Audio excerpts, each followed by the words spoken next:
That's still others. Stupid. Okay. Wogamuda Soludo.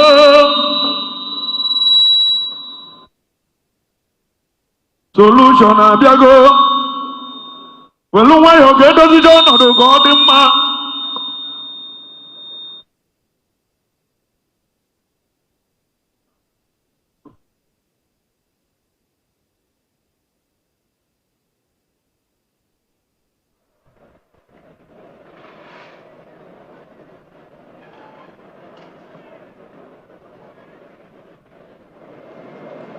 Hello? Are you hearing me? Okay. Thank you very much.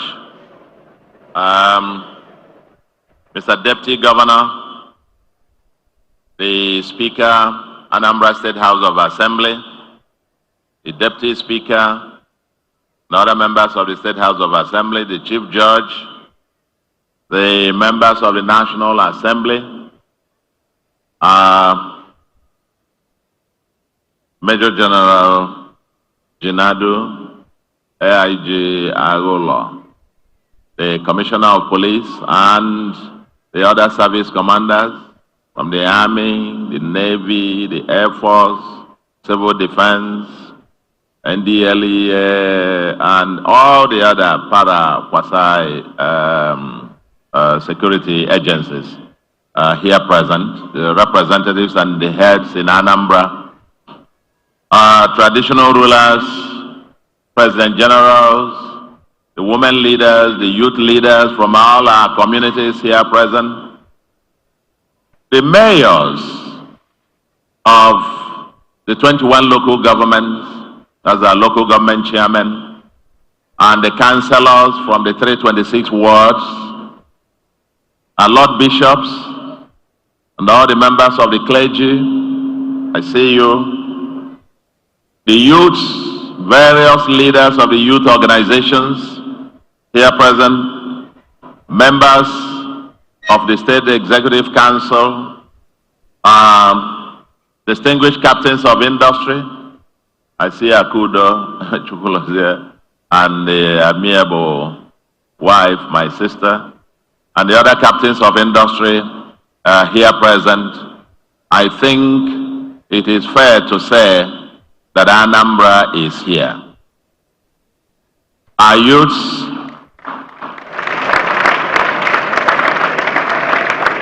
I can see some representatives of our youth, the youthpreneurs, the youths who have been trained and empowered to take charge of their lives, and they themselves have become entrepreneurs and employers of labor. One youth,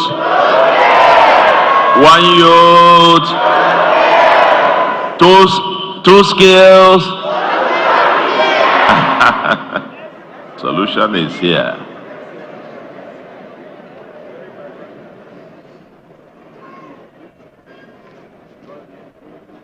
Let me, ladies, Umunnem Anambra, say a big welcome to all of you to today. Today is the 18th day of January 2025. Yesterday, the 17th day of January 2025, marked our 2 years and 10 months in office as Governor of Anambra State.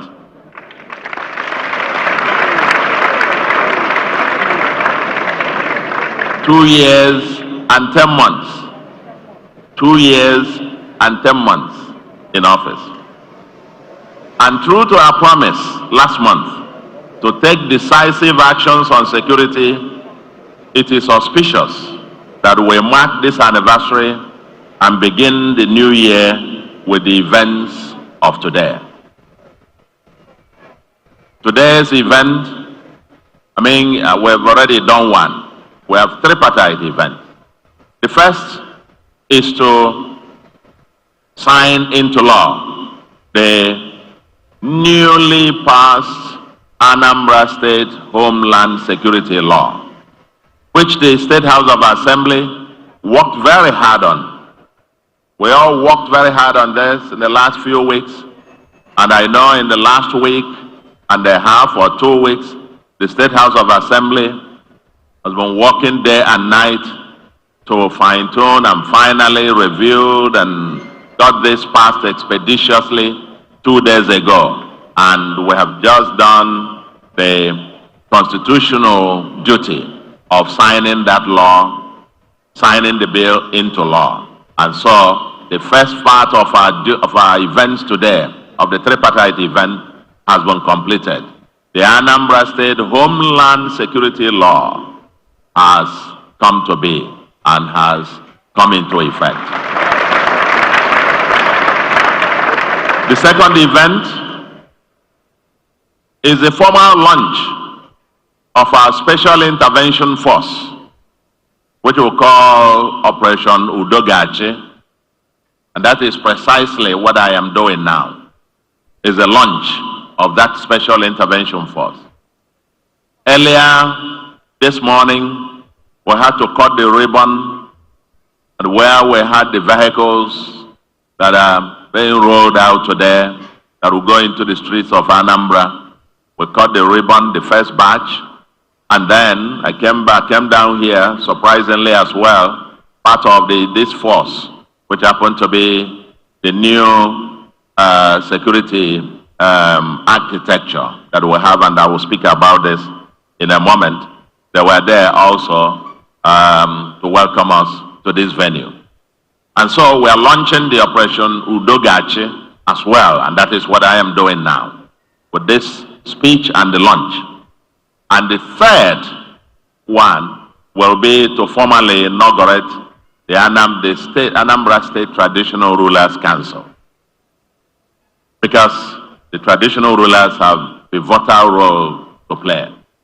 And we've had the local government traditional rulers council meetings, we've had the zonal meetings, and today, after we signed the amendment to the traditional rulers law into effect on the 23rd of December, it is quite auspicious that we get the state council working, because they have quite a whole lot to do with regards to our security, among other things.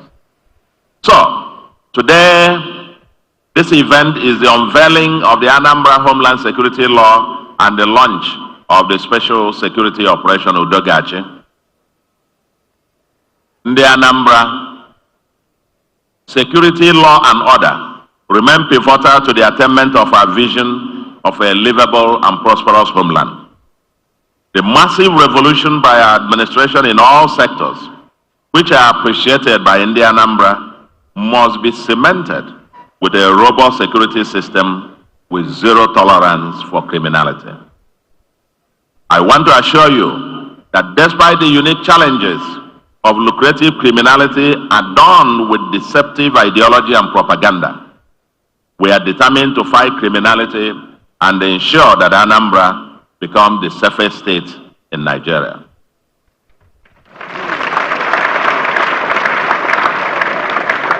The Homeland Security Law 2025, which I signed a few minutes ago, the special operation we are launching today, Operation Udogachi, deployment of technology, plus a gamut of other initiatives, especially the massive support of the federal security agencies and the citizens' collective action, constitute a comprehensive and sustainable response.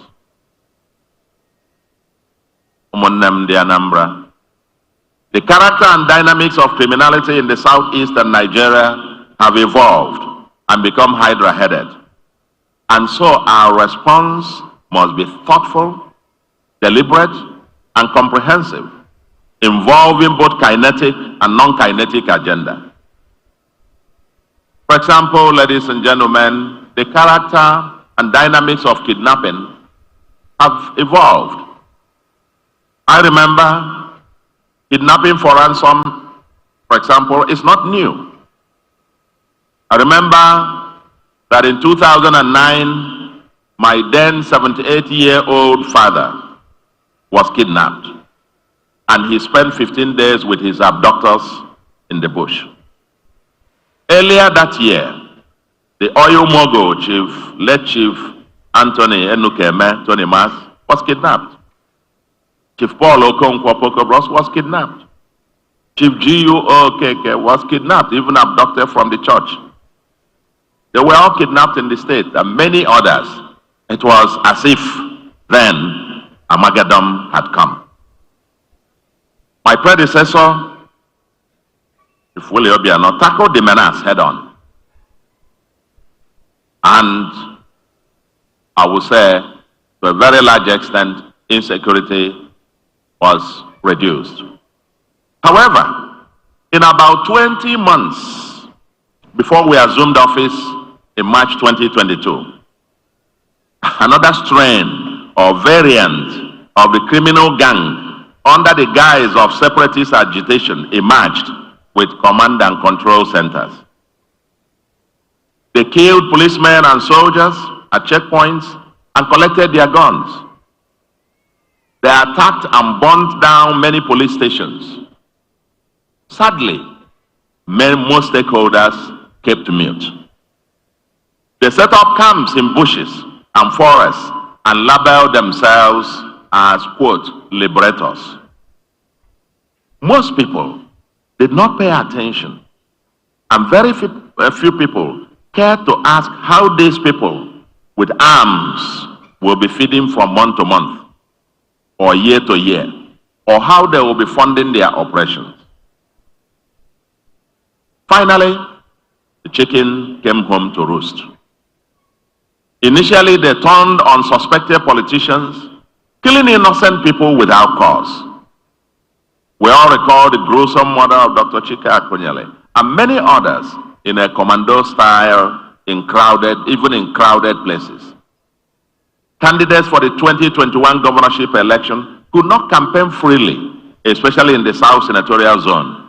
And the candidate for Labour Party, Mr. Obiora Abasimalo, was kidnapped en route to a campaign event and has not been seen until date. No governorship candidate could hold a rally in Ihiala local government, and the election could not hold on election day in that local government. But because most of the kidnappings and killings happened during the political season, most of us misread the situation as being largely politically motivated. Facts emerged later to show that the problem was deeper and structurally more systemic. On assumption of office, we met almost a war situation, with 8 local governments literally under the total control of the criminals. We declared a state of emergency and responded massively. Held security summit, inaugurated the Truth, Justice and Peace Commission, which by the way has submitted its report and we began implementation. Engaged with multiple stakeholder groups. We offered to retrain and reintegrate those in the bush if only they will surrender their arms, and many other initiatives. We set up the State Vigilante Strike Force structure that worked with the federal security agencies to root out criminals from our forests and remote areas. Within 12 months, we recovered the 8 local governments that were under total siege.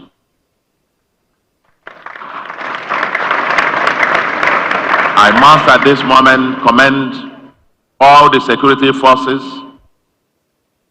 armed forces, the police, all the security agencies, including our brave vigilante squad as well. And at this moment to remember all those who paid the supreme sacrifice in the course of duty, and all those who continue to pay the supreme sacrifice in the course of duty. May their souls have eternal rest. But it is one thing to remember and pray for them, but more importantly, to be sure that they did not die in vain. And the only way to ensure and say never again is that we must rise up and make sure that the reason they died does not continue and will not repeat, and that's why we are here today. Over time, in the Anambra, some of the criminal elements returned to some of the locations. Several of the diverse criminal gangs and camps claim to be Biafra agitators. But the IPOB has repeatedly issued multiple statements, press statements, dissociating itself from the criminals in the bush. But one Simon Eber, with his organized criminal gangs, continue to wreak untold havoc, with kidnapping for ransom as their main source of financing. From the thousands of arrests so far, about 70% of these criminals are not from Anambra State. We understand that they flock to Anambra because, as I understand, Anambra, they say, is where the money is. Second, kidnapping for ransom quickly became the most lucrative criminal enterprise, better than drug trafficking or oil bunkering. The National Bureau of Statistics reported that about 2.2 trillion naira was paid as ransom in 2024. We estimate that for every 1 naira reported, that probably about 5 to 6 naira were not reported. And if you calculate this, this would indicate that more than 10 trillion naira was paid as ransom in 2024. Ladies and gentlemen, no sector of the economy with little capital investment could muster that kind of revenue or return. With no capital, little or no capital. With a culture that celebrates wealth without work and does not ask people for their source of livelihood, even kidnappers and drug barons are also celebrated in our society. So the character is evolving. And besides kidnapping and armed robbery, there are other related challenges which reinforce each other. Cultism, drug epidemic, land grabbing, and touting. You add to these the warped ideology and value system that increasingly celebrates magical wealth, egombute, plus the resurgence of criminal idolatry, which offers the criminals a sense of invincibility, hence their daredevil brutal activities. Idolatry is now the fastest growing religion in the Southeast. Because these criminals in the bush have converted to idolatry, there is a serious clash of religions to the extent that it is no longer sacrilegious to kidnap men of God or even reverend sisters. That's how low these guys, have gone. Nothing is sacred anymore to them. And the attack on the church is real. Because there is a clash of religion now. Our various security agencies, the police, the DSS, the Army, the Navy, Air Force, Civil Defense, as well as our vigilante and other special forces are doing their best to confront these crimes under the existing laws. But in the Anambra, what has become evident is that for systematic long-term solution, we need to strengthen the legal framework as well as the institutional organization, logistical capabilities, social re-engineering, and citizens' mass action. The Anambra Homeland Security Law 2025 attempts to provide a framework to progress along the above pillars. It not only establishes our new vigilante architecture, and in the Anambra, like in the Southwest, I think they call their own security stuff Amoteku. Here in Anambra, the new law, Homeland Security Law, our own vigilante service, is called Agune Chamber.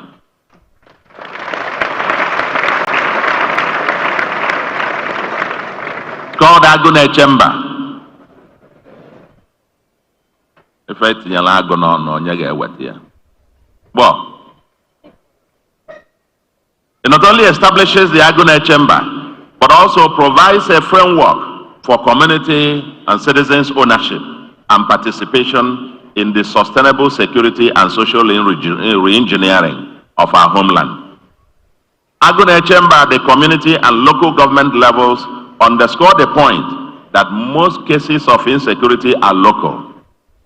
The State Agune Chamber is a strong strike force, intervention force that will be agile and mobile, underscoring that effective kinetic architecture will require a simultaneous interplay of both bottom-up and top-bottom forces.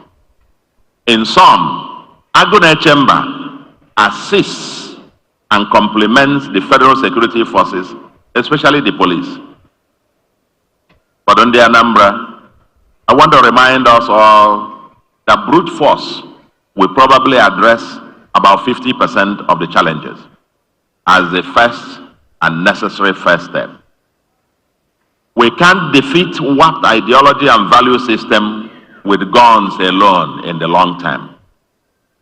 Over the medium to long term, we need to redeem the soul of our society by reinventing our fundamental values of enterprise, hard work, compassion, and integrity as the foundation for sustainable security, law, and order. We will not only revamp our civic and social reformation campaigns, but also seriously reward and celebrate those who distinguish themselves in the virtues that define us. A society ultimately becomes what it celebrates. We cannot allow the 0.01% of our society who are criminals to define the 99.99% of us. Ndi Anambra are known for enterprise and excellence, and we must completely take back our homeland. We invite you to read the new law carefully. It should be the handbook for every citizen and resident of Anambra State. It should be discussed in schools, in markets, in churches, communities, motor parks, and everywhere we gather, we should be discussing this new homeland security law because it provides a handbook to making a beginning to reclaiming the soul of our homeland. We should deepen and strengthen what we are doing that work so far. For example, the Anambra State Special Anti-Touting Squad, aka SASA, a body formed in October 2023, is largely living up to its established mandate, which requires that they get touts off the streets, transport, environment, and markets, and is on a stranglehold mission on these touts and drug peddlers. They have picked over 3,000 of such criminals. Open work and environments can breathe better now. We shall work with the National Drug Law Enforcement Agency to implement the National Drug Control Master Plan, which is a comprehensive framework for controlling drug-related issues across the country, towards developing a formidable strategy against drug-related crimes across the 21 local government areas and communities in the state. Let me assure you that the new Homeland Security Law requires the forfeiture of any property used for the manufacture, use, or sale of hard drugs, to forfeit such a property to the state government. And if we get such a property, be it any house or whatever, we will take it over and we'll demolish it. Drug is the major epidemic nationally, and here in Anambra, we are launching, with this launch today, we are going to have zero tolerance for anybody peddling drug or selling it in Anambra. If we catch you in a building, we will pull down that building.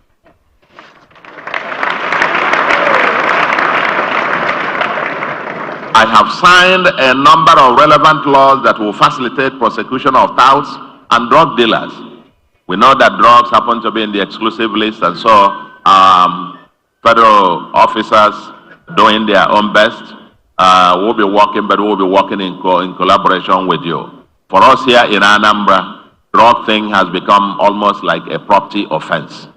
If you peddle it, any property where you stay to peddle it becomes a state property. Today, We're launching the Special Intervention Force, codenamed Operation Achi, which translates to Operation Peace Shall Prevail. It must prevail in Anambra. This special intervention as an emergency action complements regular policing. It's a complement to regular policing work by upscaling intelligence gathering, rewards whistleblowers, enhances rapid response, and also to urgently root out the criminals from any and every camp in Anambra State. It will also have special forces on drugs, outing, cultism, and criminal idolatry. We will ramp up our civic and social reformation, and we invite the clergy, and I'm glad you are here in good number, the communities, the teachers, social crusaders to join in this campaign. They will be active in all nooks and crannies of the state with patrols and pin down and stop and search operations as necessary. The pin downs and stop and search may cause some inconveniences to the citizens, but we implore you all to bear with us. We are investing heavily in logistical support. This morning we unveiled about 200 vehicles made fit for purpose to aid operations, and many more will be procured very soon. The special force will have more than 2,000 personnel. More than 2,000 personnel dedicated specifically under this special intervention force. And that's in addition to the regular work of the armed forces and our community-based vigilante. And so from the Army, and this special 2,000 personnel is drawn from the Army, the Police, the Navy, the Civil Defense, the DSS, yes, from Agune Chamber team, plus other special forces. We are mainstreaming technology. We have installed best-in-class tracking system now in the state, and we had the test run 2 days ago. We're also in placing a command and control system which enhances the use of voice, video, and data in security management, deploying AI-powered surveillance cameras, which we intend to cover most of our communities very soon in Anambra State. Our state call center is enabled with toll-free lines of 5111 and 080022 00008. I mean, you will get these numbers, and these numbers are also put out on the vehicles, so every citizen of Anambra can have these numbers to call. Another platform run by the NCC, Nigerian Telecommunications Community, has a call line of 112 for emergency communication. Operation Achi shall also be supported by the state's recently established independent communication network, which enables security personnel to communicate flawlessly using walkie-talkies. We need people in the communities to give information to security agencies. Where you feel information given will be used against you, relay such information through our phone lines in Anambra State Call Center. We will be reissuing some of the earlier numbers that we gave during the big battle of 2022 that are actually also around me, around the security officers, around me 24/7 that citizens can also call. We will also be reviewing possible assistance to the existing correctional centers in Anambra to expand their facilities, and will embark on building the state's own correctional centers.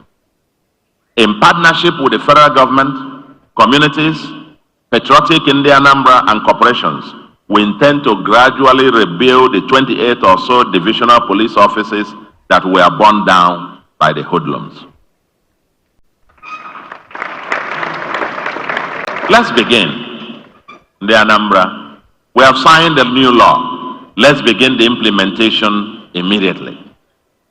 We call on all communities, traditional rulers, president generals, etc., to read the law and set up the relevant security governance structures urgently.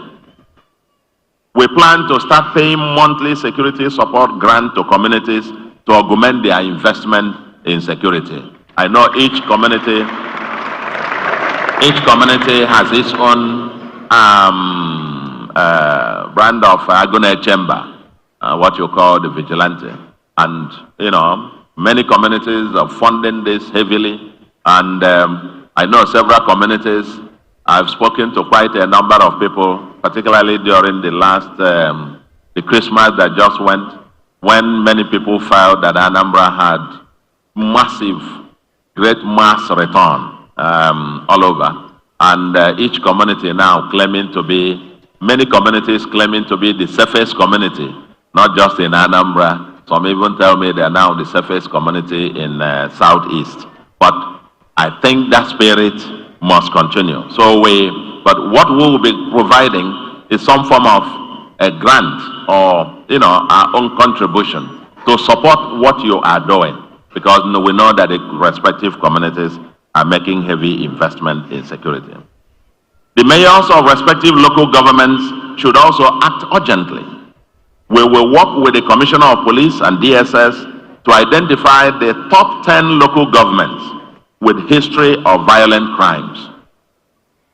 As communicated to the DPOs and the area commanders in a meeting we had yesterday, we will, and CP, I think you said, we'll get the list. We'll know them today, tomorrow. We'll have those 10 local governments that have the greatest challenge of violent crimes. And our reward system will be that in any month, for each of them, any month that any of them records zero violent crime, will have a cash award of 10 million for each of those local governments.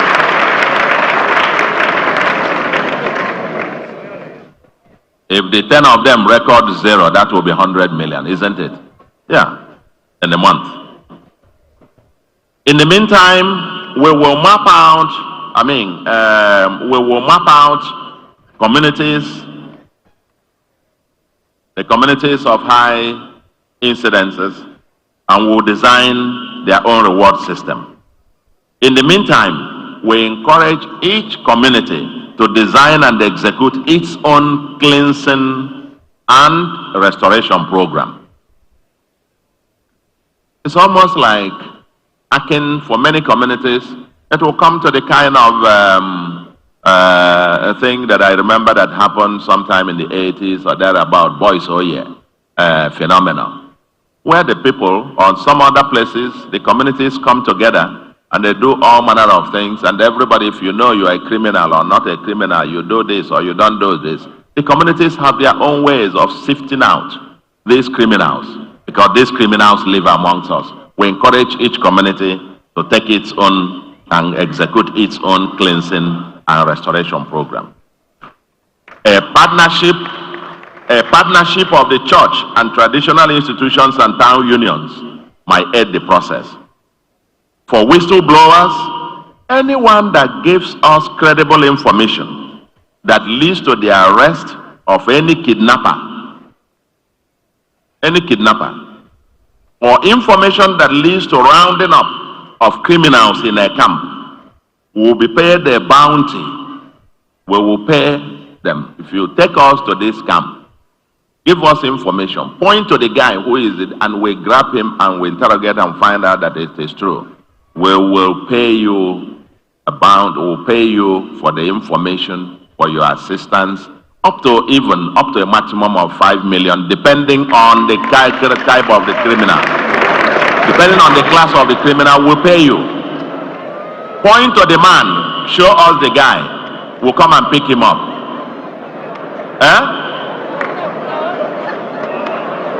Are you?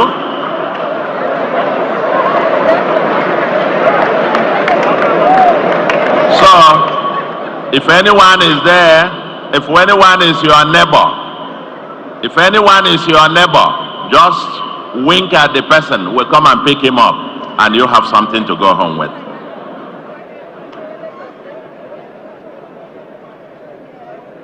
I can see many people are going to make money out of this one.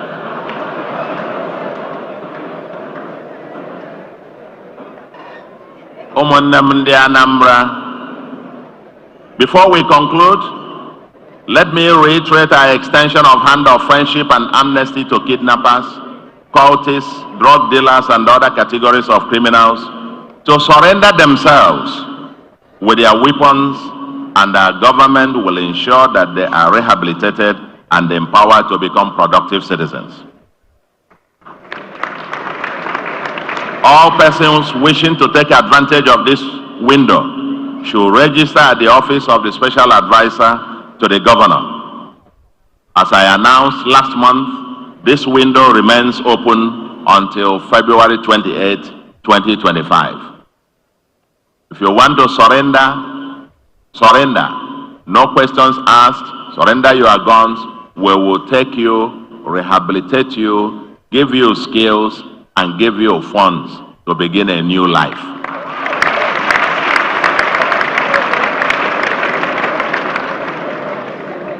I want to remind our youths who are in the bush that there is nobody who has lived a long life by living off arms and criminality. Nobody. Because those who kill with a gun also do what? Die with a gun. It's an end game. It takes you nowhere. It's short and it will end. Now you have a window of opportunity. Come out. We will help to reintegrate you into the society. But where you refuse, stay there. We are coming.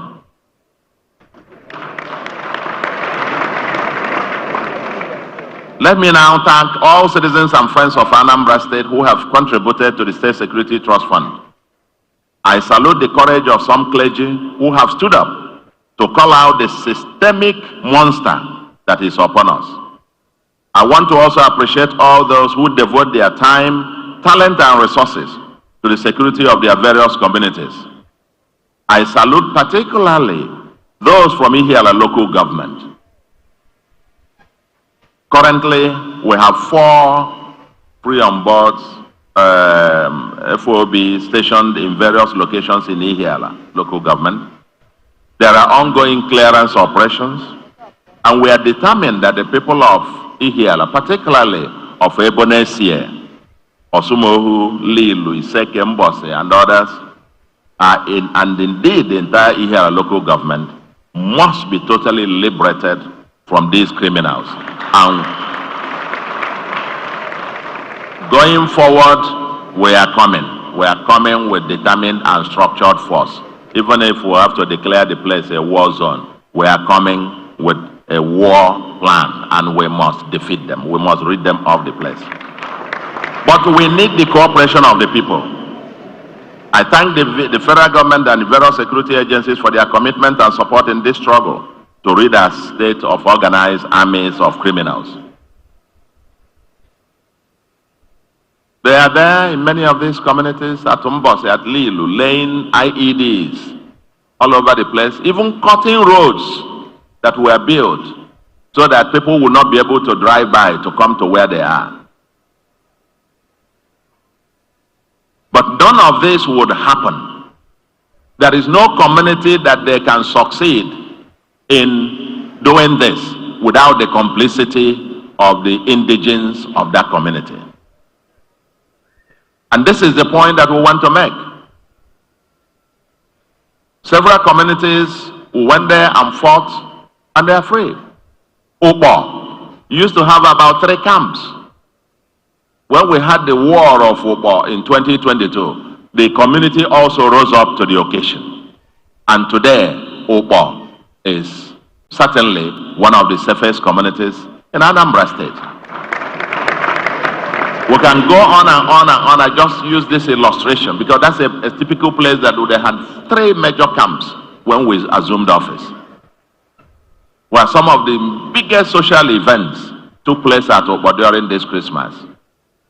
Even in Ihiala local government, which was totally no-go area, several parts of it, I mean, the biggest social event that I think happened in the southeast of Nigeria in 2024 happened at Uli, this last Christmas period, with our friend Dr. Ojako's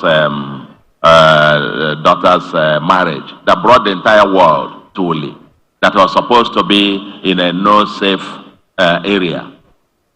But the Ebonesie area, particularly, Ebonesie, Lilu, Mbose, Iseke, Osumohu, and so on, where we must have measured, consistent, and persistent intervention. But the citizens themselves must rise up to take back their communities, as the case may be.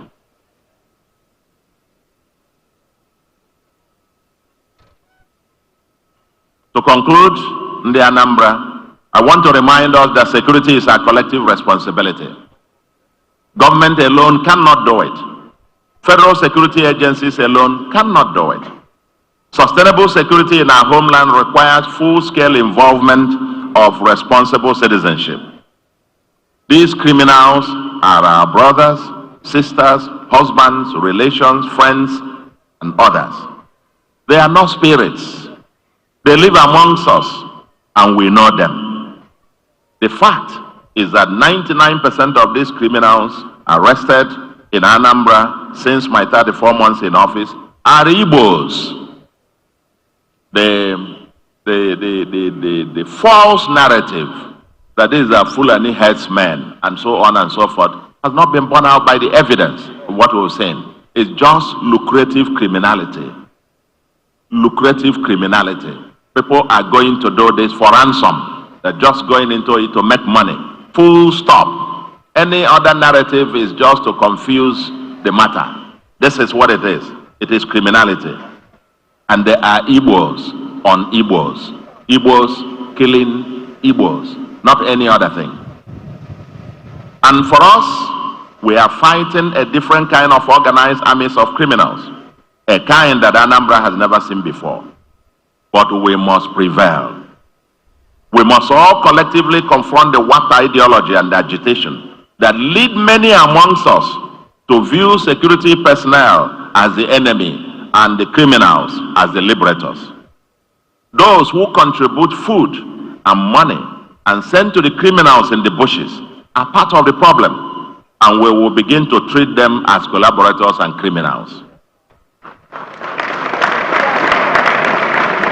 I call on everyone, the town unions, the clergy, the traditional rulers, and all civil society organizations to join in deconstructing the dangerous narratives that legitimize this criminality.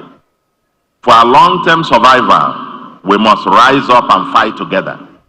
If you see or know something, say or do something. Silence means complicity. Complaint is not enough. Every resident or citizen of Anambra must every day ask him or herself, what have you done today to enhance the security and prosperity of the homeland? Only collective action will guarantee sustainable success. On our part as government, be rest assured that we are determined to take the criminals head on and quadruple our efforts in security. We are ready to fight. The next few months will be turbulent. The criminals will seek out and strike at soft targets to test our will. We are in a marathon race and not a sprint. In the next few weeks and months, they will come out just to harass and to intimidate, to cause havoc, to put a damper to the initiative, all in the bid to scare us. We've seen that before. We saw that in 2022, but they finally gave way. And just like they gave way later part of 2022, they will give way now, and they are going to give way permanently. This is a marathon. It's a marathon race because it will require not only the kinetic brute force, but a medium to long-term social re-engineering to reclaim the soul of our society. Almighty God, who sees our hearts and works, will grant us victory. And in the end, Anambra will win. God bless Nigeria. God bless Anambra State. And thank you very much.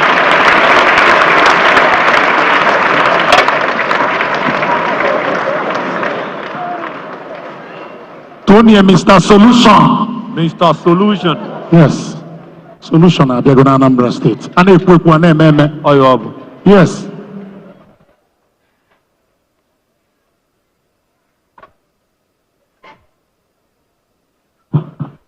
Yes, please be seated.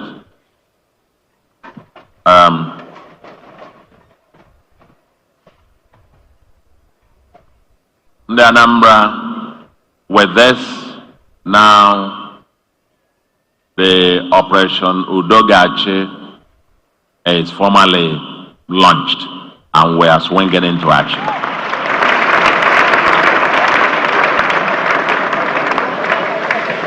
And as I said at the very beginning,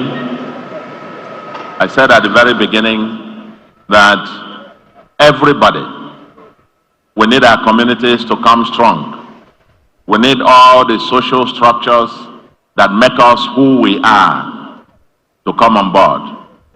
Our PPCP, Public-Private Community Partnership, which is a model that Anambra has used for decades to prosper and be distinguished. We are calling upon that particular model to action now. Everybody has something to do. And that takes me to the third part of the event today, and which is the inauguration of the State Traditional Rulers Council. The inauguration of the State Traditional Rulers Council. Because the traditional rulers, as the fathers in their respective communities, who become patrons and so on of our security structures and guidance, the security systems we have in the communities will need their fatherly guidance and leadership. And I'm sure that when they come together as traditional rulers, they will also share experiences in the various communities and how it goes and how we can collectively overcome. Prior to now, the local government traditional rulers council meetings held. The zonal, that is for each senatorial zone, they also have the traditional rulers council, they also met. But the state council has not been meeting for a while. And the reason is simple. Sometime last year, we then discovered that the composition of the council, the law that actually enabled the establishment of the State Traditional Rulers Council, provided for 11 members from each senatorial zone, and then the chairman, the deputy chairman, and secretary, making a total of no more than 36. And the same law provided that each member so appointed will serve for only 4 years and could be reappointed for a maximum of another 4 years and no more. The implication of that was that as you looked at the composition of the then State Traditional Rulers Council, we discovered that over 90% of the people who were there had spent more than 8 years in the council, which was contrary to the law, meaning that their continuing stay in the council was illegal. And so, we then thought about, and of course the number of people there were 50-something, contrary to the law that put a maximum of 36. And so the then existing council was, if you say, largely illegal and contrary to the law. But we set up a committee to review the law. We were faced with a dilemma of selecting a few and leaving out the rest. And then the criteria that you use to select them. And then the issue of term limits. If we were to implement the existing law then it would have meant that 98% of the members of the council would have been all out. And that would have robbed the council, in our view, of several of the experiences of the more very senior traditional rulers. And so we had a committee, including representatives of the traditional rulers, to review the law. And subsequently, some of the provisions there of the new law, gave the governor two options. The House of Assembly passed the law in December, and I signed it into law on the 23rd of December last year. Now we are in the new year for execution. The new law now gives a governor two options. Option A, to constitute all members, all traditional rulers as members of the State Traditional Rulers Council. And there are just about 150 of them, probably, about 150. Or, in alternative, select any number. He chooses any number, but equal number from each zone. But for me, in exercise of the powers granted under that law, I am opting for option one, the first option, in the spirit that we need the collective wisdom of all the traditional rulers to serve in the State Traditional Rulers Council. So, for me today, going forward, all recognized traditional rulers.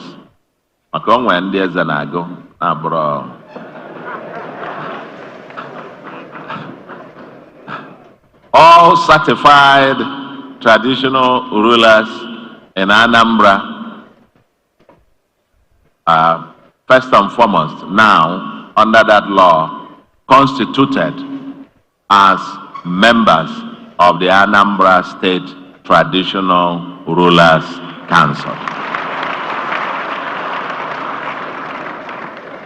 Subsequently also, the law provides an institutional mechanism for the chairmanship of the council. And that is, provides for the council, the chair of the council, to be rotated among the three senatorial zones of Anambra. And by consensus, everybody agrees. I actually spoke to the former chairman, Abogide, the Obi of Onitsha, last night, and he also confirmed that the appropriate zone to produce the next chairman of the council is from Anambra Central Senatorial Zone. And so there is a consensus about that. And the tenure, as prescribed in the law, is for a tenure of 3 years. And anybody could be extended for 1 additional year in extraordinary circumstances. And so, in exercise of that, I've consulted very widely, both amongst Ndigwe and several others in authority and those to know. And the governor, as you knows, to appoint the chairman of the Traditional Rulers Council. And I want to announce that in exercise of the powers under that law, I have the pleasure to announce that from today going forward, that the chairman of the Anambra, I've so appointed the chairman of the Anambra State Traditional Rulers Council in the person of Igwe Chidubem Iweka, as Iweka the third. As Iweka the third, the Igwe of Obosi. The Igwe of Obosi is the new chairman of the Traditional Rulers Council. And going forward, we then ask that the council, according to the law also, the deputy chairmen are automatic. They are the chairman of the 3 zonal councils. Each chairman of each zone is automatically the vice chairman, representing the council in the executive, and then the secretary will be so appointed. Ladies and gentlemen, I think with this tripartite event, the signing into law of the Homeland Security Law, the launching of Operation Achi, and the inauguration of Anambra, I want to now say, with the chairman so named and appointed, that the Anambra State Traditional Rulers Council is hereby inaugurated.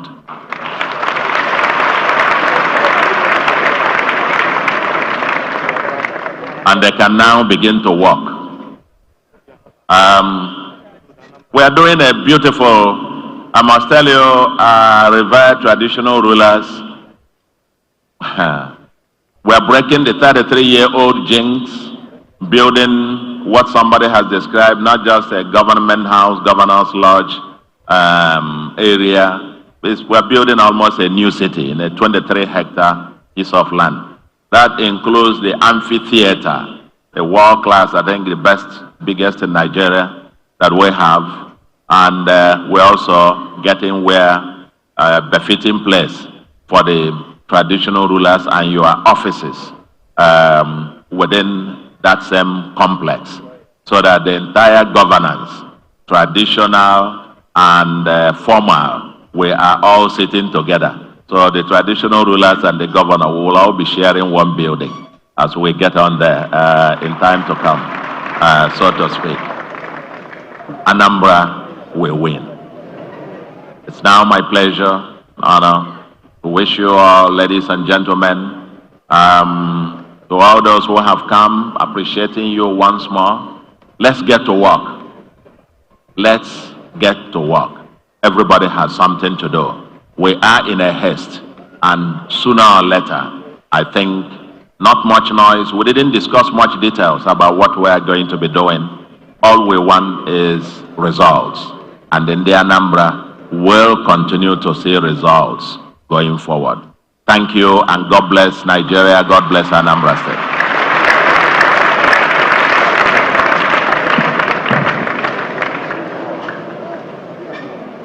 Call him Mr. Solution. Solution is here. Yep, Mr. Solution. It's not just by talking. This is action. Can you put your hands together for Professor Chukuma Charles Soludo, CFR, Mr. Solution.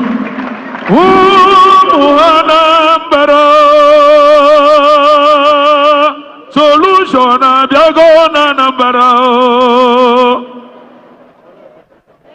ladies and gentlemen, you have seen it, that he says it, and he means it. He is the talk and do governor. So, because before anyị emechie, anyị nwelu nni mmadụ niile nọ n'ime ebe a, governor naba onye ọbụla chelu, enwele enough food to go around for 5,000 people. Onyanana, amansi aso, the security people have taken theirs, the drivers have taken, those inside will get their food. So please don't leave. Just allow Mr. Governor and entourage to leave, then we sit down and enjoy ourselves. At this juncture, ladies and gentlemen, let's rise to once again pledge our allegiance to the Federal Republic of Nigeria. Let's rise, ladies and gentlemen, with the national anthem. Nigeria, we hail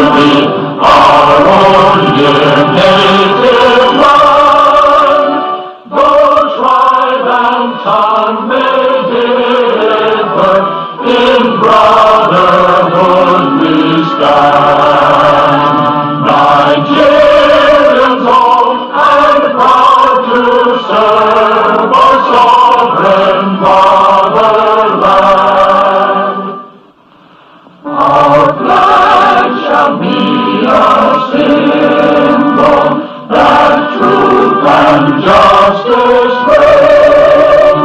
In peace or battle honored, and this we count as gain. To hand unto our children a banner without stain. Oh God of all creation, grant this our one request. Help us to build our nation where no man is oppressed, and so with peace and plenty Nigeria may be blessed. Thank you, Mr. Governor. We thank you. Anambra State will continue to support and pray for you for the great job you're doing for us. Aina Sigidalu, the Almighty God will continue to bless and keep you. Biko Kaichalunu, no movement. No movement. Just hold on wherever you are. No movement. Allow Mr. Governor to leave first. No movement. Don't block the aisle.